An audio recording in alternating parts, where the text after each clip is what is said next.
Let's talk about the difference between feelings validation and behavior validation, and why this distinction is so important in all of your relationships, and how most of us are actually running around doing it all wrong.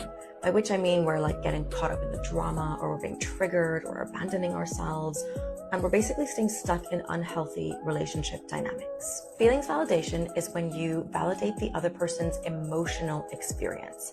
So it can sound like things like, that makes sense that you'd feel hurt by that, or I can see why that upset you, or something like, of course you feel the way that you do, of course you feel overwhelmed, this matters to you.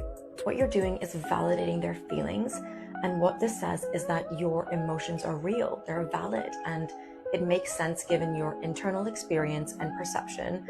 And I hear that, and I see that, and I see you, right? And on the other hand, behavior validation is validating the action that somebody took. So this can sound like, I understand why you reacted that way, or I get why you did the thing that you did in the moment because it makes sense, or something like, that was a reasonable choice given the circumstances of what was happening. And this communicates what you did or how you responded also makes sense given the context, even if the outcome wasn't ideal, right?